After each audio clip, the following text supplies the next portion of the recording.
Shabbat Shalom. Cette semaine, nous allons entamer Parashat Lech Lecha et je voudrais expliquer un passage un petit peu compliqué sur le comportement d'Abraham Avinu. Abraham Avinu était celui qui a ramené les gens vers le monothéisme, celui qui ramenait les gens B'tchouva. Il était seul à être croyant en Hachem contre tout le monde. C'est pour ça qu'il s'appelle Ivri.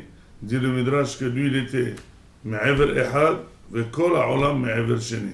Ça veut dire qu'il était dans un côté du fleuve et tout le monde était de l'autre côté. Il était tout seul. Et il est arrivé par sa méthode à ramener les gens à la croyance en Dieu unique. Un des disciples était Lot. Et bien sûr, il l'éduquait, il travaillait avec lui, il s'est associé avec lui. Puis finalement, il y a eu une dispute entre les Ro'im, entre les bergers de Lot et les bergers d'Abraham. Et Abraham, ayant vu ça, il a expulsé Lot de chez lui. Il a dit, viens, on va se séparer gentiment. Tu as le choix, tu choisis n'importe quel côté, tu veux la droite, tu veux la gauche, tu veux le nord, tu veux le sud, mais on se sépare. Et finalement, c'est ce qui s'est passé. Lot s'est séparé d'Abraham Avinu. Dans la séparation, il y a eu une discussion entre Lot et Abraham. Le pasuk dit Vahi riv ben Ro'e Abraham ben Ro'e Lot. Il y a eu une dispute. Abraham lui dit non. Anna tehi meriva bene ou benecha.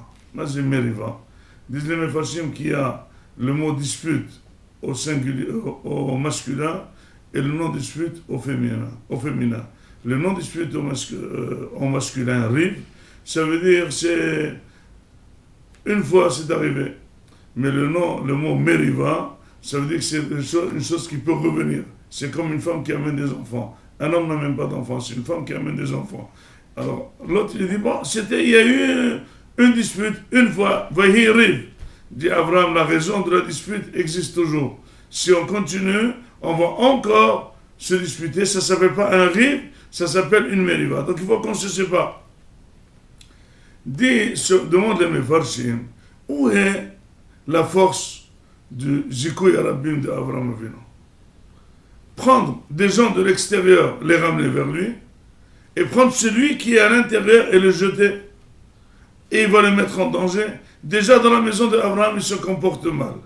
Et on a très bien vu où il est arrivé. Il est arrivé à devenir ministre de la justice de Sodome. Donc il s'est vraiment dégradé. Comment ça se fait qu'Abraham a pris le risque de renvoyer cette personne et de la laisser périr?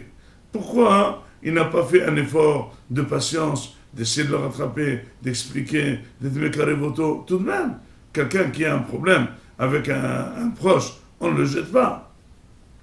Disent les Mefarshim, quel est vraiment le yesod, le principe, quand est-ce qu'on a l'obligation de rapprocher quelqu'un, et quand est-ce qu'on n'a pas l'obligation de le rapprocher, on a même l'obligation de se séparer. Quand on va vers quelqu'un qui est loin de la Torah pour le rapprocher, on est envers sur une avera qui est marqué dans Hazar,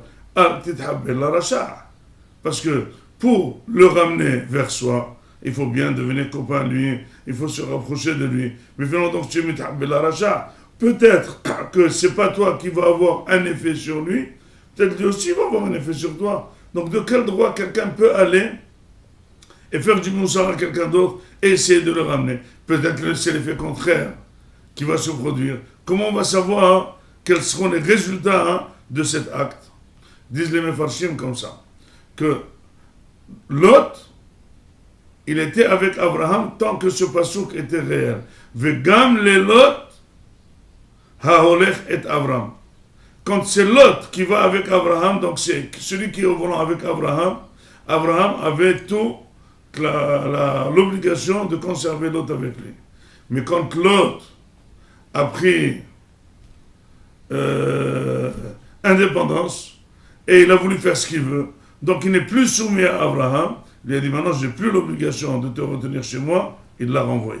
C'est pour ça que c'est marqué dans Hazar, Al tithabber la racha. Toi, ne te colle pas au rachat. C'est-à-dire, si c'est le rachat qui est dominant, toi tu ne vas pas aller avec lui pour le ramener vers toi, parce que c'est lui qui va te ramener vers lui. Mais si c'est toi qui est le dominant, tu es obligé d'aller vers l'autre et le ramener vers toi. Et d'ici, donc, on apprend ce principe de Hazara Bitshuva. Quand est-ce qu'on a l'obligation de faire un acte de rapprochement à quelqu'un? Si jamais on voit qu'on a pression sur lui, on a prestance sur lui, on arrivera à faire bonne pression sur lui pour le ramener. Mais si jamais on est soumis à lui, c'est une personne très importante, on commence par faire du moussar à lui pour le ramener de la Torah, mais vu son importance, vu sa prestance sur nous, c'est lui qui peut avoir l'effet inverse.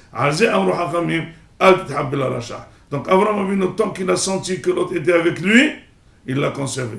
Dès qu'il a pris la dépendance, il a décidé ce qu'il voulait tout seul, il lui a dit, Lechna, il l'a renvoyé avec tous les risques, parce que à partir du moment où la personne ne veut pas recevoir, justement, et les mazika, ils vont l'éloigner avec tous les risques et périls. Shabbat shalom à tous.